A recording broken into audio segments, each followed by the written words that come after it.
যিশু সেনগুপ্ত ও নীলাঞ্জনার সংসারে ভাঙনের সুর।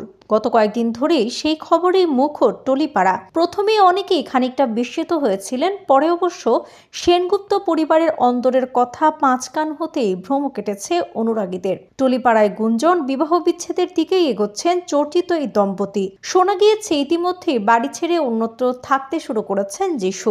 যদিও অভিনেতার দুই মেয়ে সারা সেনগুপ্ত ও যারা সেনগুপ্ত যে মাকে আগলে রেখেছেন তার ইঙ্গিত মিলেছে সমাজ মাধ্যমে। অবশ্য গোটা বিষয়ে যিশু নীরব। এবার টলিপাড়ার এক তারকা পত্নী এগিয়ে এসে পক্ষ নিলেন নীলাঞ্জনার। ইতিমধ্যেই বাবাকে নিজের ইনস্টাগ্রাম থেকে সরিয়ে দিয়েছেন সারা।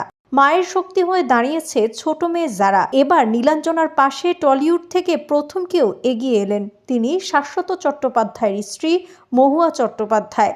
নীলাঞ্জনার সঙ্গে দীর্ঘদিনের বন্ধুত্ব মহুয়ার। নীলাঞ্জনার উদ্দেশ্যে মহুয়া লেখেন, তোমাকে একজন শক্তিশালী মানুষ বলেই জানি, তোমার জন্য গর্ব হয়, তোমার পাশে আছি সব সময়। বলি অভিনেত্রী রাগেশ্বরীও নীলাঞ্জনার দীর্ঘদিনের বন্ধু। তিনি লেখেন, একটা সময় আমাকে তুমি বাঁচতে শিখিয়েছিলে, আজ আমার পালা। টলিপাড়ার গুঞ্জন, যিশু নীলাঞ্জনার সম্পর্কের মধ্যে তৃতীয় ব্যক্তির উপস্থিতি রয়েছে। মুম্বাই গিয়ে নাকি ওই মহিলার সঙ্গে যিশুর সম্পর্ক তৈরি হয়েছে।